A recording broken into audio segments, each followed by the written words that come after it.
महाकारुणिक तथागत सिद्धार्थ सम्यक संबुद्ध रयतेचे राजे राजे बहुजनांचे राज्य प्रस्थापित करणारे राजे छत्रपती शिवाजी महाराज, आरक्षणाचे जनक छत्रपती शाहू महाराज, या सर्व शोषित पीडितांना आणि सर्व बहुजनांना कर्मकांड आणि अंधश्रद्धेतून बाहेर काढणारे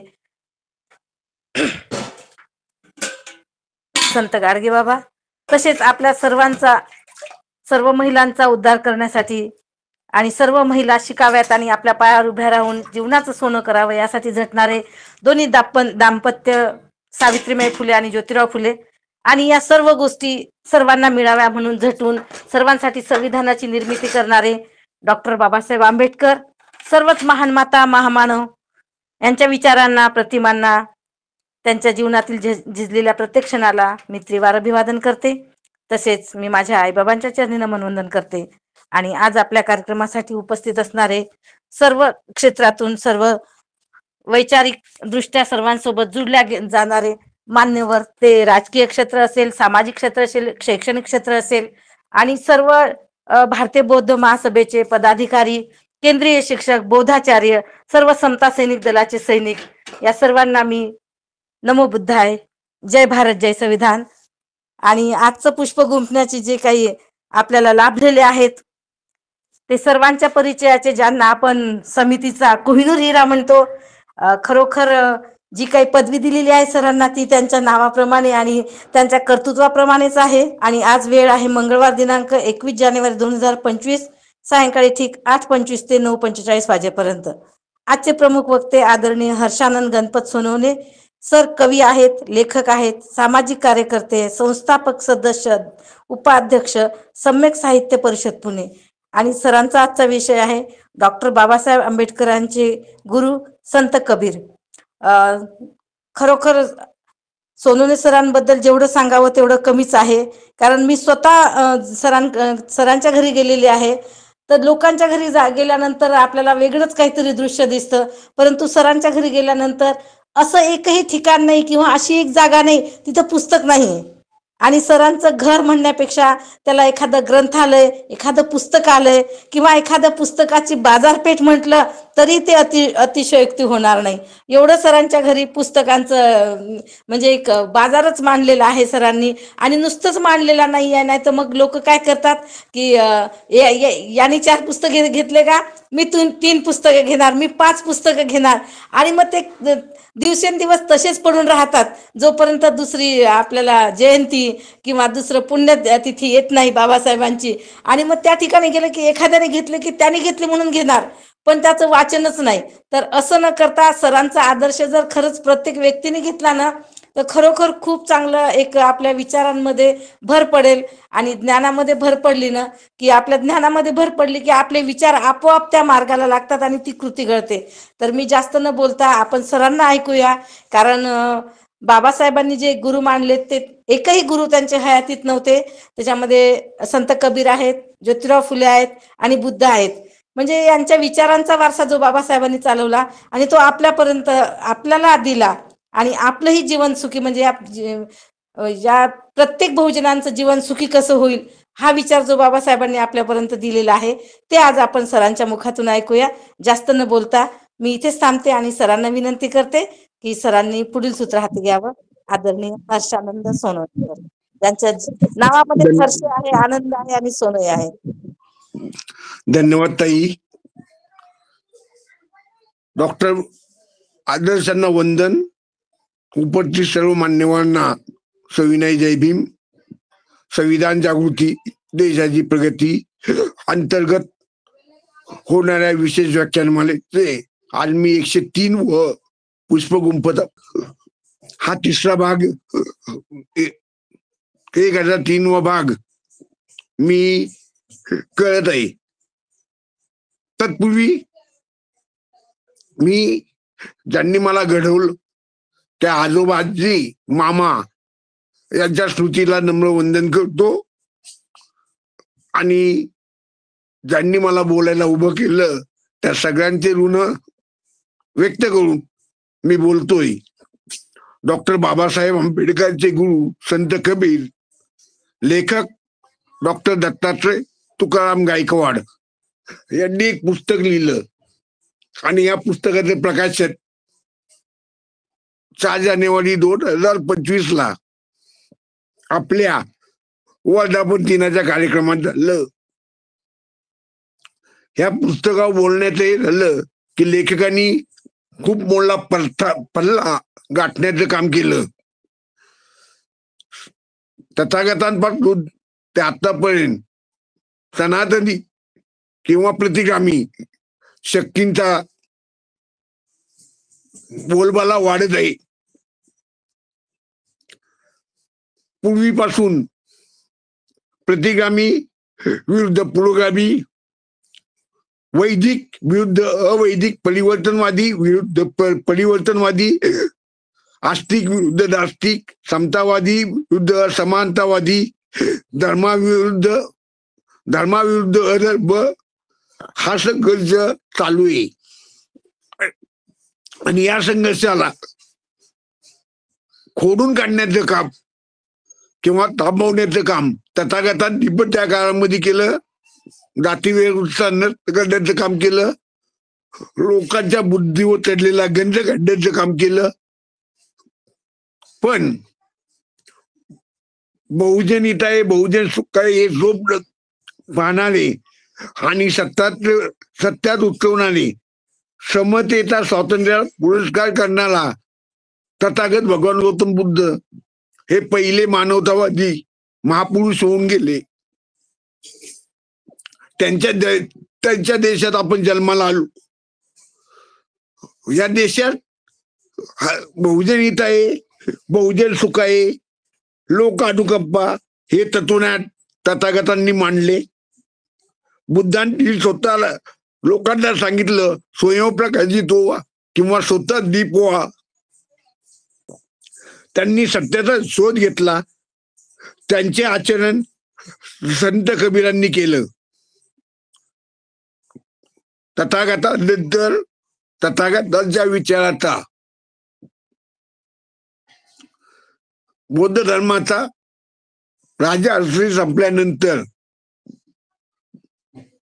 कबीरांपर्यंत कुणीही तथागतांचा वारसा चालवला नाही. तो चालवण्याचं काम संत कबीरांनी केलं. कबीरांच्या जीवनावर तथागतांच्या विचाराचा खूप मोठा प्रभाव होता.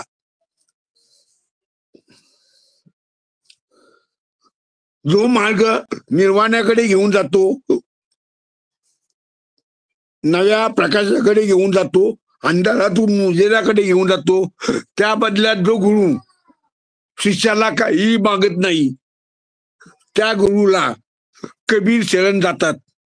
लक्षात घ्या, शरण कुणाला जायचं. एकलव्याला द्रोणाचार्यांनी अंगठा मागितला आणि आपण दरवर्षी गुरु पौर्णिमा साजरी करून त्यांचं हे करतात,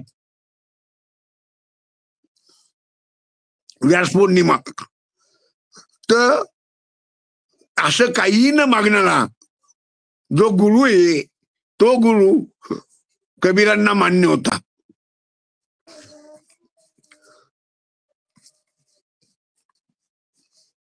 डॉक्टर आंबेडकरांनी आपल्या शैक्षणिक काळात शिक्षण देणाऱ्या, शिक्षणाला मदत करणाऱ्या गुरुजनांना गुरु मानले नाही. विद्या देण्यासाठी मदत देणाऱ्या 2 महाराजांना, सयाजीराव गायकवाड आणि छत्रपती शाहू, ह्या 2 राजांनाही गुरु मानले नाही. तर ज्यांनी वैदिक धर्माविरुद्ध, गुलामी विरुद्ध, विषमता विरुद्ध, मडलवादी विरुद्ध, मनस्मती विरुद्ध, चातुर्वर्ण समाज व्यवस्थेविरुद्ध, वर्ण व्यवस्थेविरुद्ध, जाती व्यवस्थेविरुद्ध ज्यांनी संघर्ष केला, निर्माण केला, पुरातन मतवाद्यांना, कर्मकांड, अंधश्रद्धा विरुद्ध बंड पुकारली, अशा 3 गुरूंना बाबासाहेब आंबेडकरांनी गुरु मानले.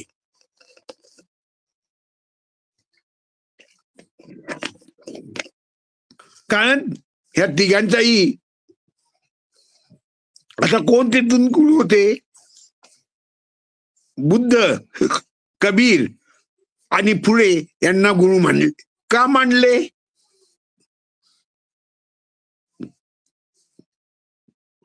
कबीर समजावून सांगण्यासाठी बुद्ध परंपरा समजावून घेणे आवश्यक आहे. आणि बुद्ध परंपरा ही आपल्या सर्वांना माहितीच आहे. कोणताही धर्म व जात व पंथ न पाहता कबीर यांना वैचारिक गुरु मानले. गुरुच्या नात्याला वेगळे वळण देण्याचा प्रयत्न डॉक्टर बाबासाहेब आंबेडकरांनी केलेला आहे.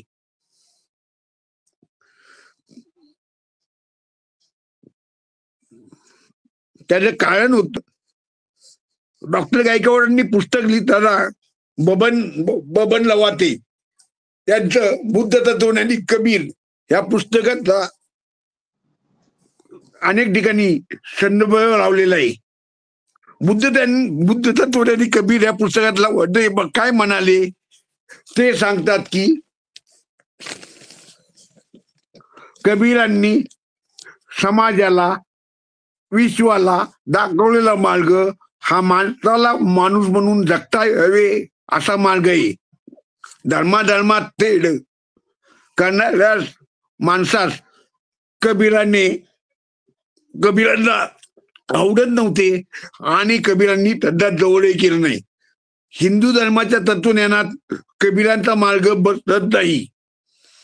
कारण कबीराने जातपात मांडली नाही, वेद पुराण बांधले नाही, धर्मभेद बांधला नाही. परंतु कबीराच्या नावामागे राम ब्रह्म हरी हे शब्द जोडण्यात आली. जेव्हा एक महापुरुष जन्माला होतो आणि होऊन जातो त्यावेळी त्याला अवतार बनवण्याचं षडयंत्र हिंदू संस्कृतीमध्ये तथागतांचा युद्ध संपवण्याकरता आणि आपलंसं करण्याकरता त्यांनी बुद्धाला नव्हता अवतार मानलेला आहे, लक्षात घ्या. पण आपण ते मानत नाही. लक्षात घ्या, बुद्ध हा विष्णूचा नववा अवतार नाहीये. कबीराच्या नावामागे राम हरी मांडले. कबीरांना देवळाचा राम नकोय, कबीरांना अयोध्येचा राम नकोय, तर फक्त राम हे नाम म्हणून आपण व्याकरणामध्ये नाम बघतो ना, म्हणजे माझं हर्षानंद हे नाव नाम आहे, तसं राम म्हणून ते नाव कबीरांना मानले. पण देव म्हणून त्यांना कबीर बाई नकोय. गायकवाड यांनी आंबेडकरांच्या जडणघडणीबद्दल म्हणताना बाबासाहेबांच्या एकूण जीवनावर बुद्धाची आदर्श जीवन प्रणाली, कबीराची शिकवण आणि ज्योतिरावचे समाज क्रांतीचे तत्वज्ञानाचा परिणाम झाला होता बाबासाहेब आंबेडकरांच्या जडणघडणीवर. आणि म्हणून बाबासाहेब आंबेडकरांना महात्मा फुले जसे प्रिय वाटतात तसेच कबीरही प्रिय वाटतात. महात्मा फुलेंबद्दल लिहिताना डॉक्टर गायकवाडांनी त्यांच्या ओळी दिलेल्या आहेत. त्या ओळीत विद्येविना मती गेली, मती विना नीती गेली, नीती विना गती गेली, गती विना वित्त गेले, वित्ताविना शूद्र खचले. इतके अनर्थ एका अविद्येने केले. या शूद्र अतिशूद्र बहुजनांना संज्ञान व्हावे म्हणून महात्मा फुलेंनी शाळा काढल्या. त्या शिक्षक मिळत नव्हते म्हणून त्यांनी स्वतःच्या बायकोला शिक्षिका बनवली. ही त्या काळातली महात्मा फुलेंची समाज क्रांती होती.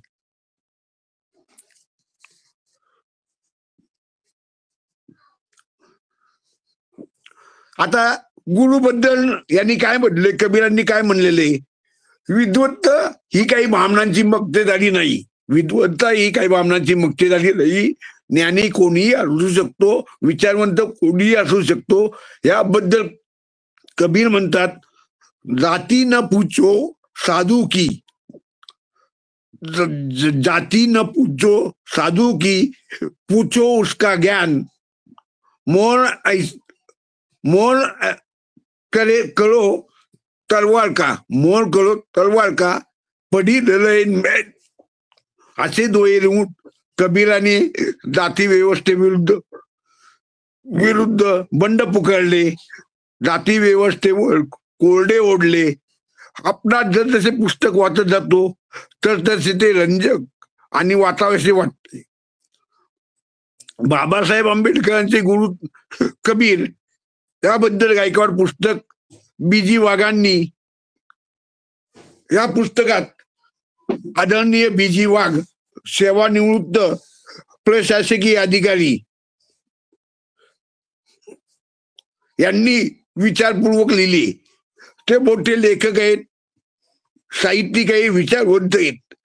त्यांनी स्वतः मेलियस इवर्स नन हे पुस्तक लिहिले. इंग्रजीमध्ये पुस्तक आहे ते, आणि त्यांची प्रास्तावना ही वाचनीय वाटते. लेखकाची भूमिका मांडताना लेखकाने संविधान जागृती, देशाची प्रगती या उपक्रमाबद्दल माहिती, लेखकाचे मनोगत याच्यामध्ये सांगितलेली. या उपक्रमात गायकवाडांनी बुद्ध तत्वज्ञानी कबीर या विषयावर संबोधित केले होते. त्यावर पुस्तक काढले. उपक्रमात बोलताना डॉक्टर गायकवाड म्हणले, बुद्ध तत्वज्ञानी कबीर बोलण्याऐवजी जर तुम्ही मला डॉक्टर बाबासाहेब आंबेडकरांचे गुरु संत कबीर असा विषय दिला असता तर मला आवडले असते. म्हणून त्या वडिलांनी पुस्तकच काढलं. लेखकाच्या भूमिकेत त्यांनी संविधान विश्लेषण समितीच्या सर्व सदस्यांची नावे टाकलेली आहेत. हा संविधान विश्लेषण समितीचा बहुमान आहे. पुस्तकात एकूण 6 प्रकरण आहेत. पहिल्या प्रकरणात त्यांनी गीतकार लक्ष्मण केदार यांच्या एका गीताच्या 2 ओळी टाकले. बुद्ध कबीर भीमराव फुले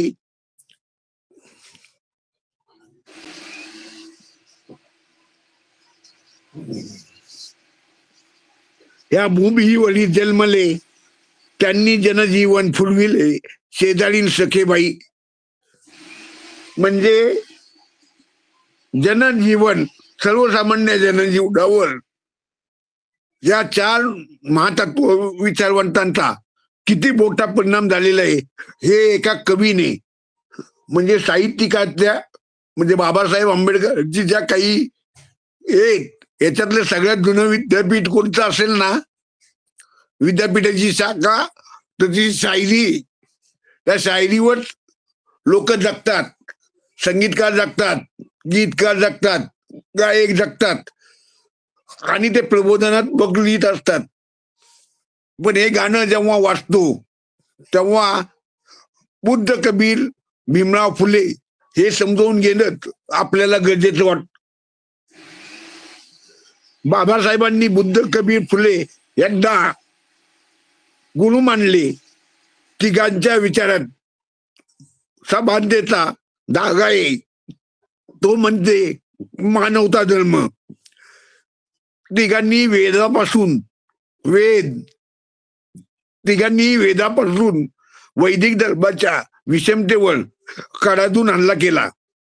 कबीरांनी दोन्ही धर्म परंपरा दाखवल्या. कबीराच्या काळात इस्लामची पण परंपरा होती आणि हिंदूंची पण परंपरा होती. ह्या दोन्ही परंपरा दाखवण्याचं काम कबीरांनी केलं. त्यामुळं कबीराला हिंदूंनी जेवढं छळलं तेवढं मुसलमानांनी छळलं. एक लक्षात, तत्वज्ञानी होणं, विचारवंत होणं एवढं सोपं नाही. त्याच्यासाठी खूप कष्ट खावे लागतात, आणि या कष्टा कबीरांनी खाल्लेले आहेत. बाबासाहेब आंबेडकर आपण वाचतो, बाबासाहेब आंबेडकरांनी त्यांच्या जीवनामध्ये किती केला, त्यांना एकाच वेळेला किती आघाड्यांवर लढावं लागलं याची आपल्याला कल्पना आहे. मानवतेचा एक समान धागा या तिघांचाही विचार देतो. विषमतेवर त्यांनी कडाकडून हल्ला केला. कबीरांनी धर्माकडून अधर्माकडे जाणाऱ्या कबीरांनी धर्माकडून अधर्माकडे जाणाऱ्या माणसाला मुक्त करण्यासाठी सदाचाराचा मार्ग आपल्या डोळ्यातून, डोळे म्हणजे आता लोक चारोळी लिहितात, कविता लिहितात, मुक्तछंदात असतात, गेयता कविता असतात. आता या ज्या मी तुम्हाला लक्ष्मण केदारांच्या ओळी सांगितल्या, अशाच कबीरांच्या ओळी आहेत. त्याला डोळे म्हटले जातात. तसे डोळे करणारे आणि तसं कविता लेखन करणारे, त्यानंतर आपल्या कबीरांनंतर कोणीही विचारवंत तत्वज्ञानी तर्कशुद्ध लेखन करणारा माणूस झालेला नाही.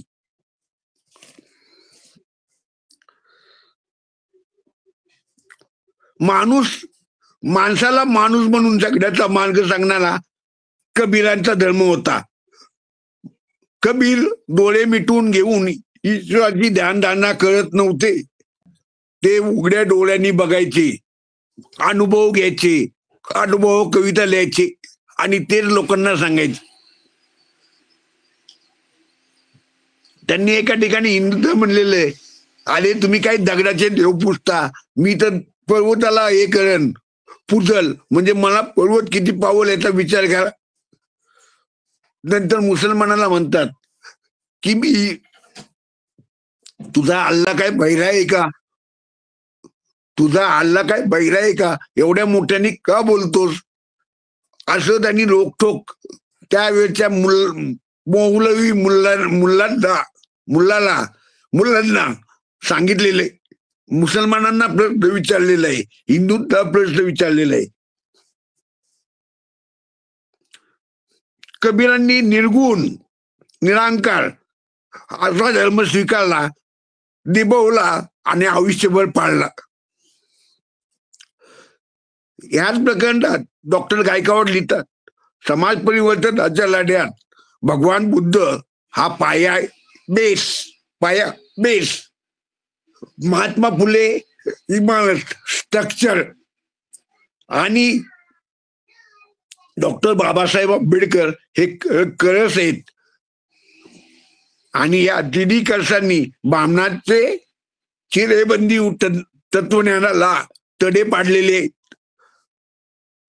बुद्धांनी जसं हिंदू तत्वज्ञान खिरखेर केलं, त्याच पद्धतीने कबीरांनी खिरखेर करण्याचा प्रयत्न केला.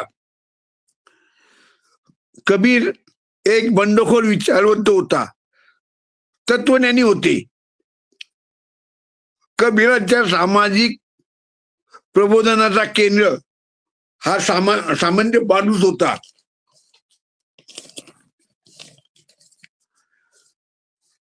पुस्तकाच्या दुसऱ्या प्रकरणात कबीरांच्या पूर्वप्रकाशित संतांची सिंहावलोकन केलेले, म्हणजे पूर्वप्रकाशित साहित्याचे सिंहावलोकन केलेले आणि 10-12 लेखकांचा विचारवंतांच्या पुस्तकाची नावं त्यात जोडलेली. एक पुस्तक लिहिणं किंवा एकाही विषयाची मांडणी करणं एवढं सोपं नसतं. पहिले बुद्ध तत्वज्ञानी कबीर हे बबन रवात यांचं पुस्तक आहे. दुसरं जे आलपुरी, तिसरे आहेत विचार शलका, दागोजीराव कुंभार यांनी संपादित केलेले मासिक आहे. एप्रिल 2023 ते मार्च 2024 एवढ्या अंकामध्ये त्यांनी एक लेखमाला चालवली होती, त्याच्यात कबीरांबद्दल लिहिलं होतं. चौथे लेखक आहे वीरेंद्र शेट्टी, संत कबीर हे पुस्तक आहे. 5वे लेखक आहेत आचार्य रतनलाल सोनिका, कबीरवाणी नावाचं त्यांचं पुस्तक आहे. 6वं हे विश्वनाथ कराड, मने कबीर हे पुस्तक आहे. आणि BY हांडेकर, चार्वाक बुद्ध आंबेडकर आणि आंबेडकर असे पुस्तक सुगावा प्रकाशननी प्रकाशित केलेले. या पुस्तकात चार्वाक्य बुद्ध चार्वाक्य हे बुद्ध तत्वज्ञानच होते. चार्वाक्य बुद्ध, कबीर, महात्मा फुले, डॉक्टर बाबासाहेब आंबेडकर हे मानवतावादी विचारत होते. त्यावर मी लेखकाला प्रश्न विचारलेला आहे, तुम्ही बाबासाहेब आंबेडकरांपर्यंत येऊन थांबता, तुम्ही सर्व संतांचा पण त्यांनी उल्लेख केला, मग तुम्ही संत गाडगे बाबांचा का उल्लेख केलेला नाही? तर ते म्हणले हे माझं राहून गेलेले.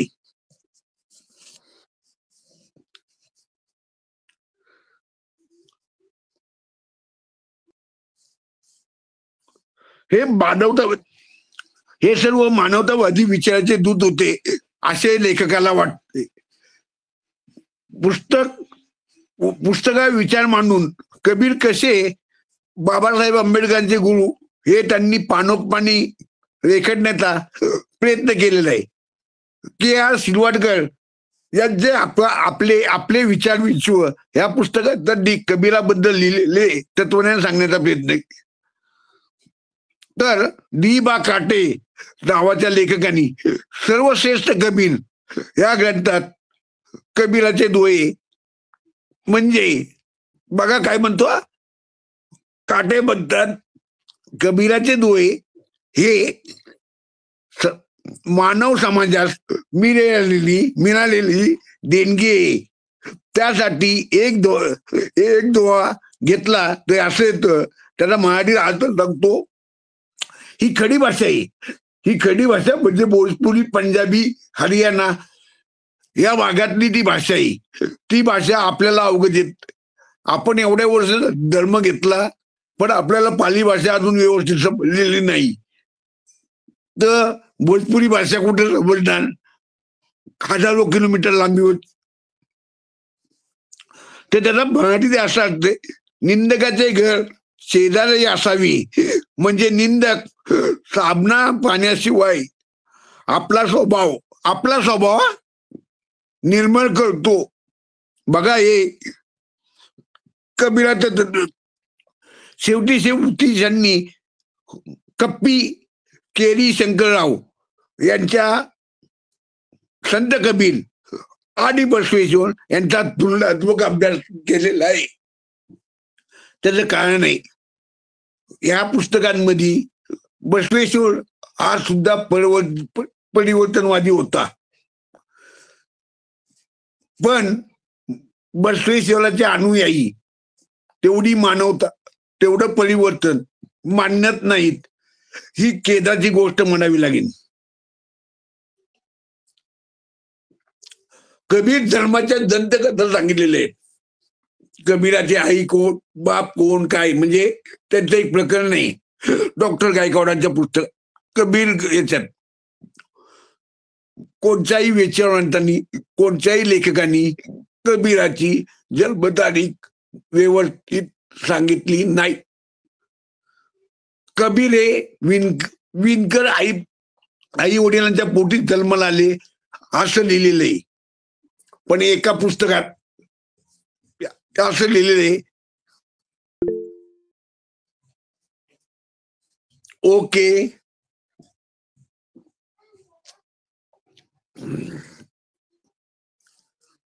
विणकर कबीर ज्या शहरात राहायचे त्या शहराला काशी म्हणतात. काशीमध्ये सगळे विद्वान ब्राह्मण असतात. रामानंद सागर हे कबीरांचे गुरु. कबीरांच्या घरी एकदा एक ब्राह्मण, त्याला सात्विक ब्राह्मण म्हणलंय, सात्विक ब्राह्मण रामानंदांच्या घरी आपल्या मुलीला उडाले आणि त्या मुलीला काय आशीर्वाद द्यायचा, तर ते रामानंद म्हणाले, रामानंद म्हणाले पुत्र होती भव. ती मुलगी अचंबित झाली, मी विधवा आहे आणि मी पुत्रवती कशी होऊ शकते. मग पण नंतर रामानंद म्हणले माझा आशीर्वाद दिला तो खोटा होणार नाही, हिला मूळ होणारच. पण ते महापराक्रमी, महाज्ञानी, विद्वान होणार आहे अशी दंतकथा आहे. काही लेखक म्हणतात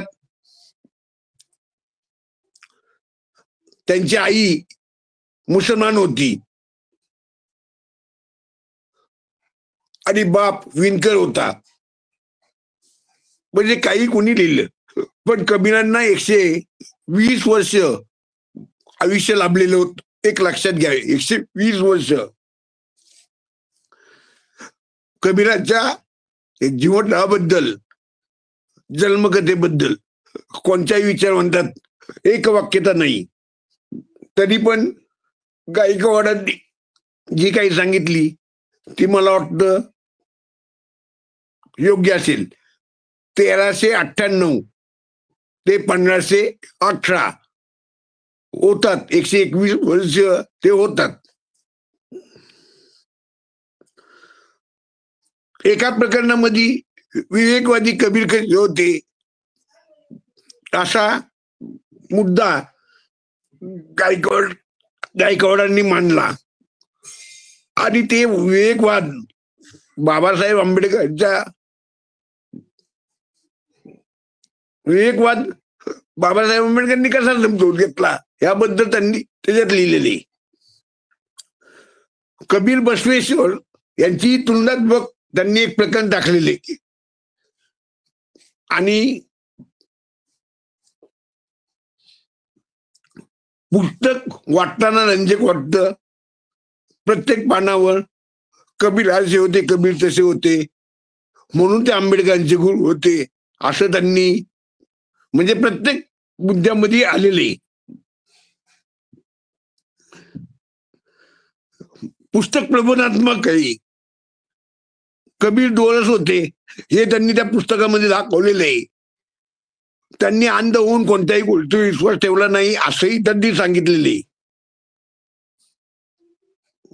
आणि त्यामुळं ते पुस्तक रंजक वाटतं. तरी पण माझ्या दृष्टीने हे पुस्तक एवढं लहान व्हायला नकोय. याच्यापेक्षा मोठं पुस्तक पाहिजे. डॉक्टरने 170 178 डोळे छापले. हे 178 डोळे छापण्यापैकी छापले तर याचं मराठीत भाष्य जर केलं असतं तर खूप चांगलं झालं असतं असं मला वाटतं. हे माझं परखड मत आहे.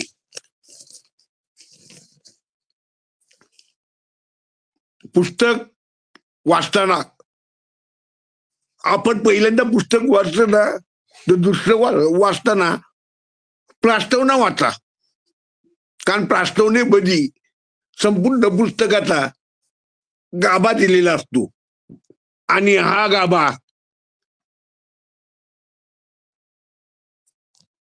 गाभा खूप महत्वाचा असतो.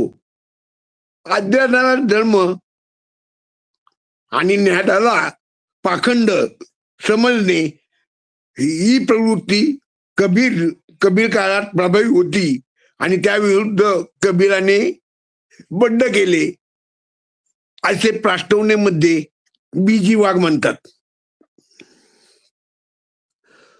कबीर बुद्धाप्रमाणेच मध्यम मार्ग स्वीकारणारे होते. मध्यम मार्ग म्हणजे अष्टांगिक मार्ग, त्याच्याबद्दल तुम्हाला काही सांगायची गरज नाही. आणि अष्टांगिक मार्ग हे करण्याचं खूप महत्वाचं जीवनामध्ये आदर्श निर्माण होतो. धर्म व सत्य वेगळे आहेत.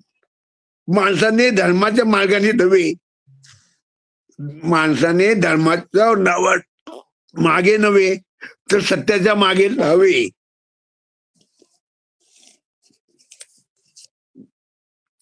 आणि कबीरांनी सत्य शोधण्याचे काम केले. बुद्धी कोणालाही धर्माला, जो बुद्धिवादी माणूस असतो तो धर्माला खरे मानत नाही.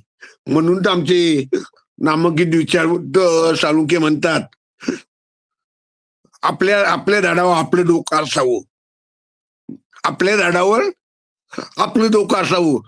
आपण दुसऱ्याच्या विचाराने जाऊ शकत नाही. आणि मी म्हणतो आपल्या ह्या लीगला जे 32 किंवा 33 परिवार उपस्थित आहे, हे पुस्तक वाचल्यानंतर आपल्या डोक्याने विचार करतील असं मला वाटतं. बुद्धी कोणत्याही धर्मातला खरे मानत नाही.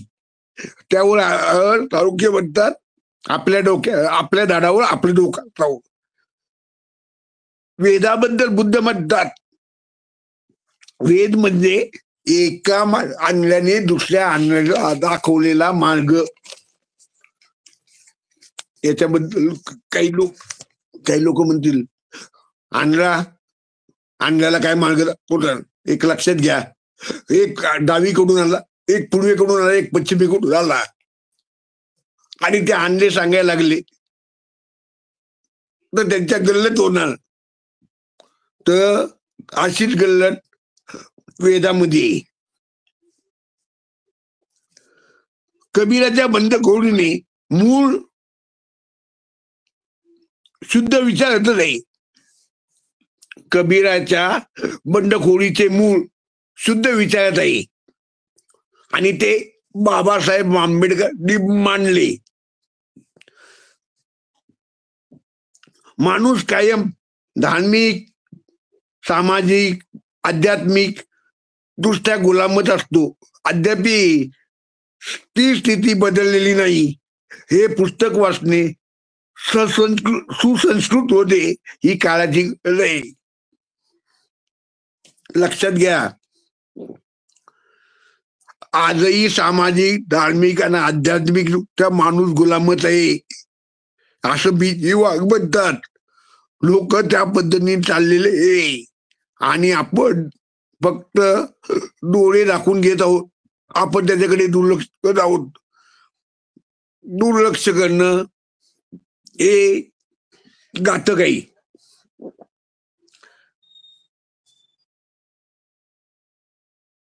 लेखकाने कबीराच्या विचाराचे सिंहावलोकन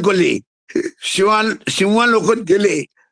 त्यातील काळा माणूस बुद्ध तत्वाचा प्रभाव असलेला कबीर उभा केला आणि तोच उभा केला की तो बाबासाहेब आंबेडकरला भावला. धर्मग्रंथ, पुरोहितशाही, पाप पुण्य, स्वर्ग नरक, मोक्ष, आत्मा, वर्ण व्यवस्था, जाती व्यवस्था, धर्म व्यवस्था या कबीराने दाखवलेल्या आहेत.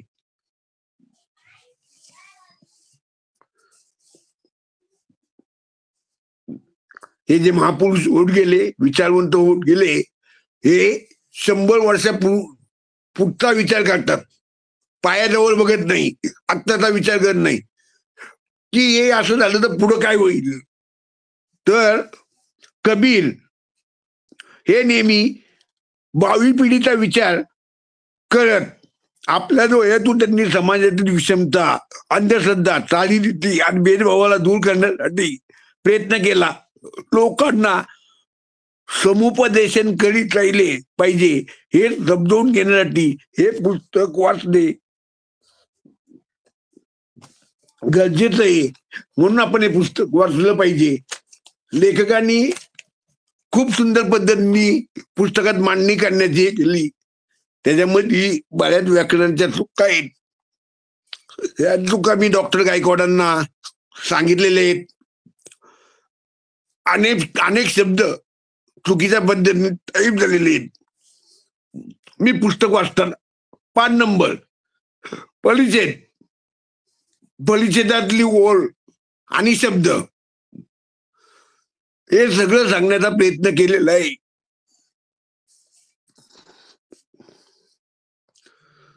लेखकास यापेक्षा अजून बरेच काही उभा करता आले असते. हाडेकर म्हणून जे पुस्तकाचा उल्लेख केला की त्यांनी अभ्यास केला, त्या पुस्तकावर त्यांनी 3 पानं खर्ची घातली.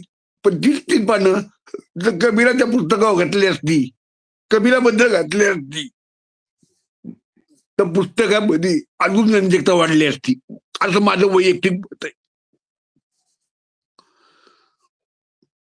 पुस्तक तोटक वाटते कारण जो माणूस बबन लवाटे आणि BY हड्डेकर यांचा पुस्तक वाचतो, त्याला हे पुस्तक तोटकच वाचणार. आता हंडेकरांचं पण पुस्तक माझ्याकडे आणि लवाटेंचं पण पुस्तक माझ्याकडे आणि लोक अनुकंपाचा ऑक्टोबर, नोव्हेंबर, डिसेंबर 2023 अंक माझ्याकडे की त्याच्याबद्दल कबीलाबद्दल लेख आलेले आहेत. आणि कबीरांची अशी पुस्तक आहेत. या लवाटेंनी 177 रेफरन्स दिलेत एका प्रकरणामध्ये. हंडेकरांनी पण तसेच रेफरन्स दिलेले. तर हे पुस्तक वाचताना आपला संग्रही असावं. त्यांनी बरेच प्रयत्न करून बाबासाहेब आंबेडकरचे गुरु संत कबीर हे ठेवण्याचा प्रयत्न केला. त्यांची मी परवानगी घेतली आणि मी आज तुमच्या समोर बाबासाहेब आंबेडकरांचे गुरु संत कबीर लेखक डॉक्टर DT गायकवाड यांच्या पुस्तकाबद्दल बोललो. वेळ जास्त झालेला आहे. संयोजकांनी मला केलं म्हणजे माझी तब्येत ठीक नसल्यामुळं मला 20 मिनिटं बोलण्याची हे दिलं होतं, पण मी 17 मिनिटं जास्त बोललो आणि तुम्हाला सगळ्यांना समजलं असेल अशी अपेक्षा करतो. संयोजन कमी माझ्यावर 2 विश्वास दाखवला त्याबद्दल मी त्यांचे मनपूर्वक आभार मानतो आणि तुम्हा सर्वांना जय भीम करून माझे बोलणं पोहतो. साधू साधू साधू. धन्यवाद सर, खूप खूप धन्यवाद. खरोखर सगळ्यांना समजेल उमजेल अशा साध्या सोप्या भाषेत आपण आज काही जे बाबासाहेबांचे गुरु संत कबीर याबद्दल जे काही आपण आज व्याख्यान दिलेलं आहे खूपच छान, अगदी अप्रतिम असं आहे.